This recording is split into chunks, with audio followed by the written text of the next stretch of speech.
Hello there. Welcome back to Empower Your Soul. This episode, I'm so sorry, is all about me today. Spirit has come on to ask me to talk about me and my life updates and where I'm at and how everything has shifted for me throughout the year. So buckle up. This is a little bit of a journey. I'm sure I will be all over the place with this because I don't really have notes.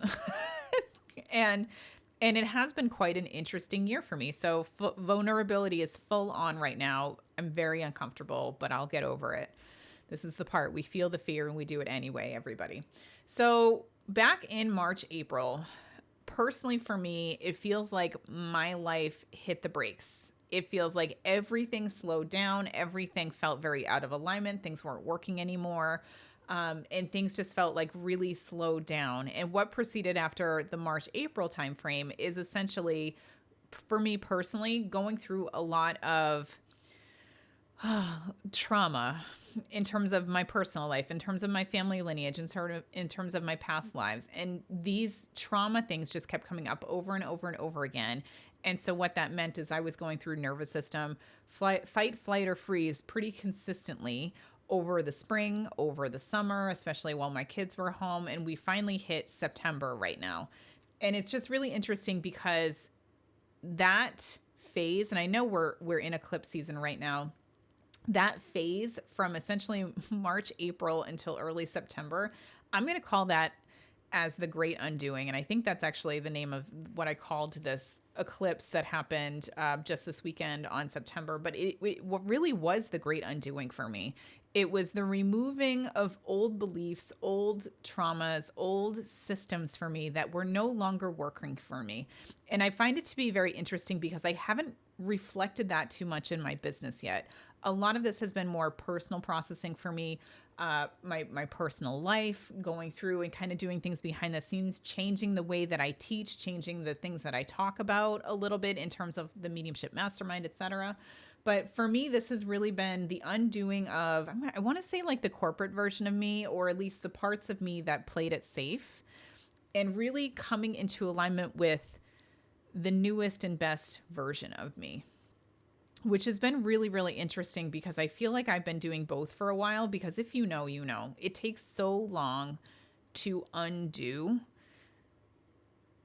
when you are in bad structures. I think that's the generic way I want to say it. So let me give an example. It's so hard to undo the corporate mindset. It is so hard to undo toxic systems and beliefs that have been in your energy for since you've been born, right? Since before you were born, because that's part of your family lineage. And so for me, this has been really a season, half a year really, of double clicking into toxic beliefs and patterns that I have been in and undoing them one at a time. And if it sounds exhausting, it fucking was. It fucking is. And I'm sure I'll continue to process all these things. But it's been this really interesting point for me because I actually just had a quick chat last week with one of my former colleagues and from my last job in corporate America. And it was so easy to jump back into that mindset, into that system. I mean, she was literally calling me from the office, hey girl, if you're listening. And it was so easy to just go back into the corporate talk, the water cooler talk, the understanding the structures and beliefs, right? There was something so familiar with having that conversation and getting updates of the company, of the projects, of the people that I know and the people that I was so close to for several years. And it felt so familiar. And it felt honestly good to be in the familiar. And then I had to honestly get off the call with her. I love her. So this is not about you, girl. I had to get off the call with her and like go for a walk, like shake off that energy, because when toxicity shows up again in the way that it always has in your life, it's so easy to go right back into old routines and old mentality. And so this year has really been all about undoing the structures that don't serve me in terms of where I'm going. And I think it's really appropriate because I've just started the Joe Dispenza book. I don't know if I can finish this one. Becoming Supernatural, because I think it's that one. I'm not sure. caveat that I might be referencing the wrong book. This is the one that's popping in my head right now. But putting yourself in this mindset of who do I want to be before you actually are that person, and setting yourself up for success energetically that way. And it's not about affirmations. It's not about saying positive things, right? Saying things in the present tense, even though they haven't happened yet. This is more about living and embodying who you want to be, so that you eventually energetically catch up to that. And I love that idea. I love that idea. And I think I've been playing the opposite, honest to God, in this business. And I think this is a function of being in this metaphysical work. I think it's so different for me because in corporate, I have always been told what I'm supposed to do. What project am I working on? What executives am I working with? I have always been told what's the structure, what's the methodology in executing this project. What are the toll gates that I have to present with, my findings for, and getting approval to go forward.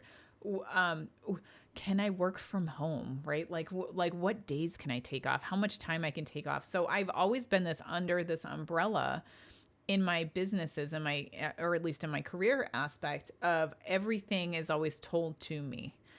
Everything is always approved by somebody else.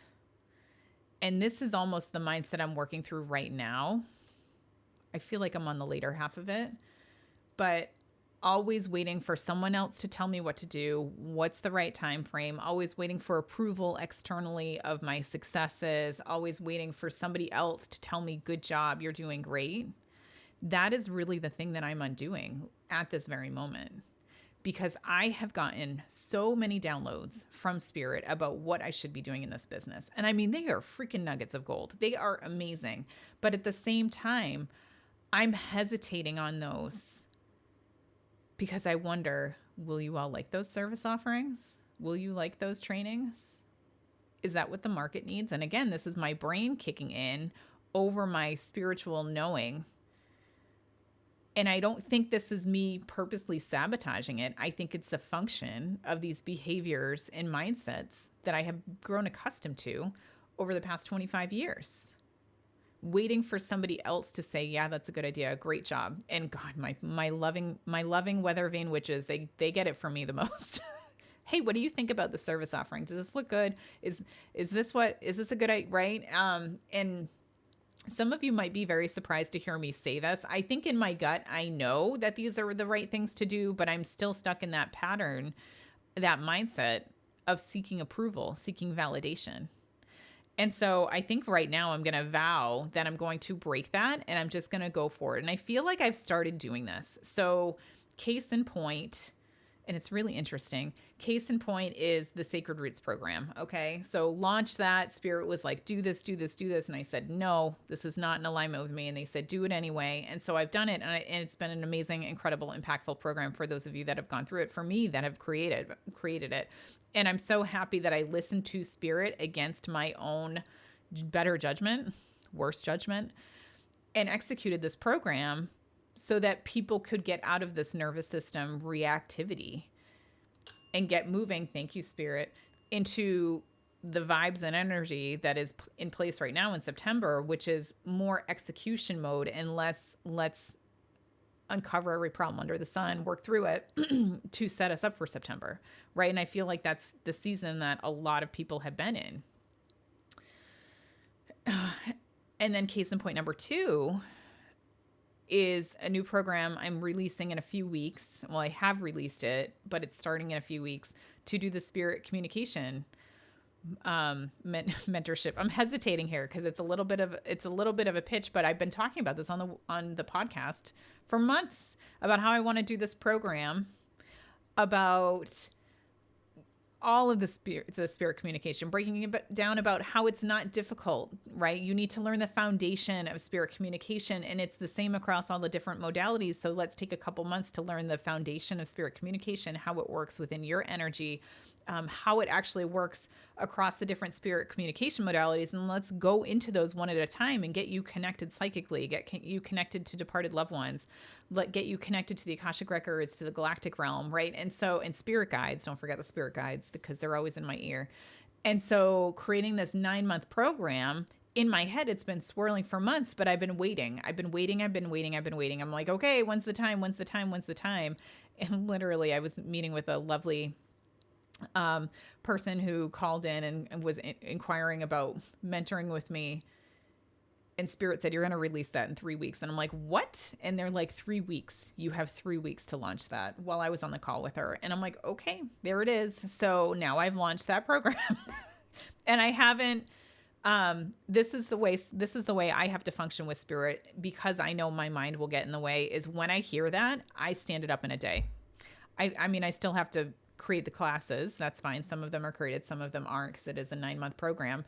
But I stood that up in a day before my brain could catch up and reason and logic my way out of it. And I released it in 1 day. And I said, here it is. Here's the program. And then the next day, my brain was there, doubting that anyone would sign up, because this is our brains, everybody. This is what it's like being a metaphysical practitioner. Even though we know the direction from Spirit is get this done now, our brains are still like, I don't know about that. Maybe. Maybe it's just me. Maybe I'm the only one that's like this. But this is apparently a function of my projector self and my 1-3 line in the human design. I don't know. This is what I've been told.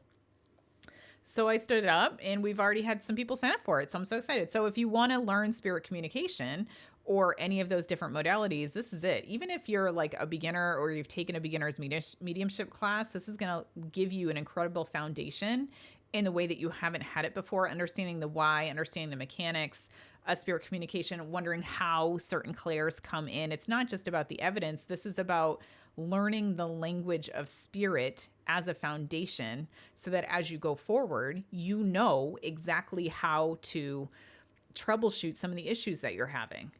Having a shitty connection day, well, that's because your vibration can be low. Or if you've had bad things going on, of course it's going to be a little bit lower. Are you hectic? Of course you're not going to hear your spirit guides, because you need to make space for them. It needs to be quiet, right?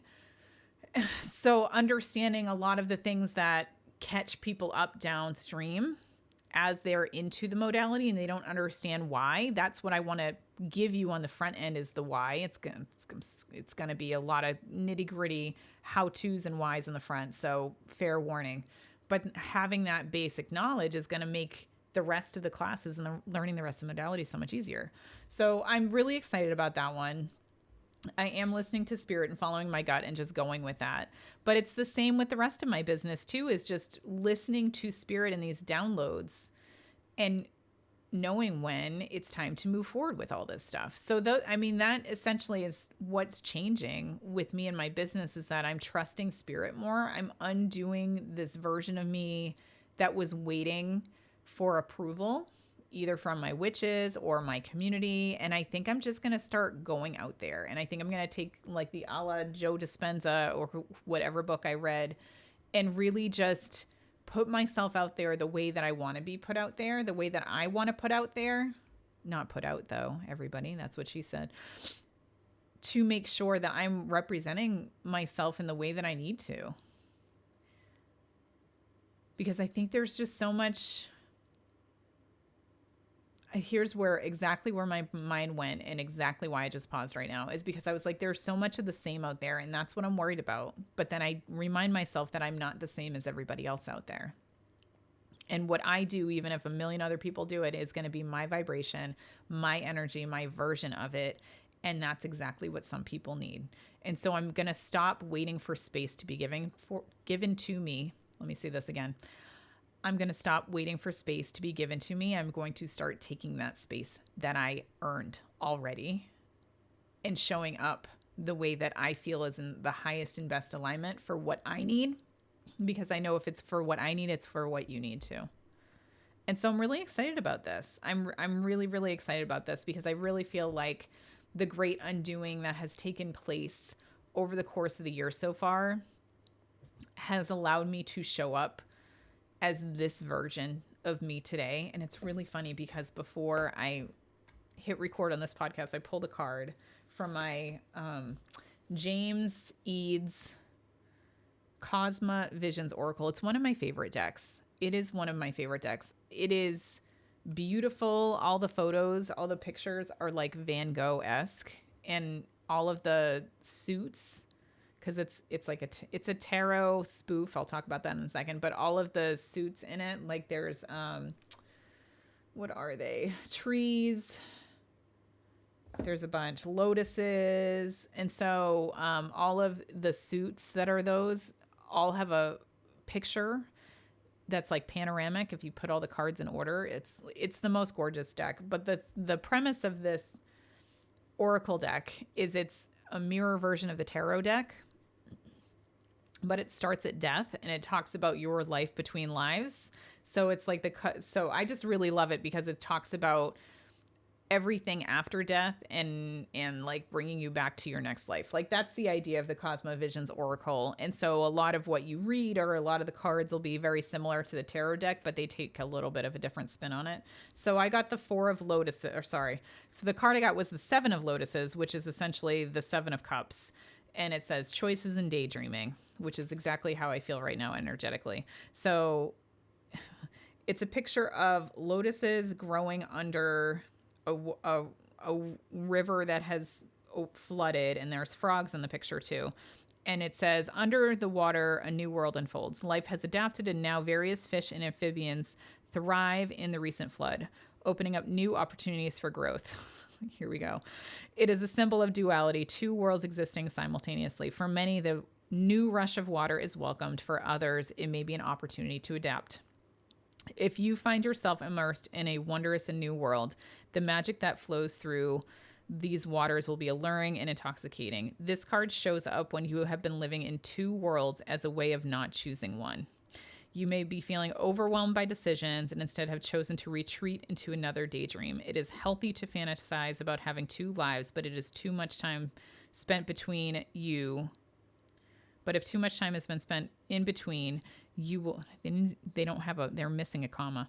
You will wake up feeling not part of either. Feel fully in it and get caught up in the wonder of one. So I guess that's really where I'm going to challenge you all today. Given where you have all been in the past 6 months, if you're anything like the other people I have been talking to, it has been a rough go of 2025. Personally, I'm going to say it that way, for all of us. And it's been a lot of things that have bubbled up that needed healing that maybe you have ignored for a while, maybe things that you didn't even know you needed healing on, right? And so you don't have to stay in that space if you don't want to. You can choose. The healing is meant to move you forward. The healing isn't meant to show you how defective you are or what's broken with you. Absolutely not. When something comes up and bubbles up for healing, these are signs that you are ready to move on and let go. And so it's really interesting because the energy Spirit keeps giving me is a lot of people keep looking back. They keep looking back to the past 6 months and seeing, like, wondering what the fuck, like, where have I been? What is like, holy shit, I'm a broken person. Look at all the stuff that I need. No. That's not what I want you to do. I want you to look back and say, look at how much I have overcome. Look at everything that I have been through and persevered through and has continued to show up as for me and for those people that are all around you. Because that is the version that they want you to see. The whole purpose of the last 6 months has been releasing the chains, releasing the cords of things that are no longer aligned to your highest and best self. So what are you doing with that? Are you going to choose to keep looking backwards and living the old ways of doing things? Or are you going to choose to finally leave those stones in the past, the boulders of your past back there, and start moving forward into the sunlight? We get to choose, everybody. This is eclipse season. We get to choose who and what we want to be. At any moment in any day, you can decide to be different. Make that day today. What do you want to be? Who do you want to show up as? Because I'll tell you what, there are no mistakes. There are zero mistakes in your life. Everything that you have been through, everything that you have failed, crashed, and burned on, they all serve a purpose to help you where you're at today. And so I'm going to do it myself, and I'm going to encourage you as well to stop living in these two worlds of the past and the potential future, and start living in the present and allowing that present to be the best and highest version of yourself, which is going to change your vision, your perspective on the past, and it's also going to set you up for success in the future. Choose you. Choose your highest and best path. Stop living in two worlds, everybody. There we go. That is my life update for all of you. I hope you enjoyed this. Stay tuned for, I have no idea, because Spirit's telling me what to do on the daily basis right now. So stay tuned for more, everybody. Take care.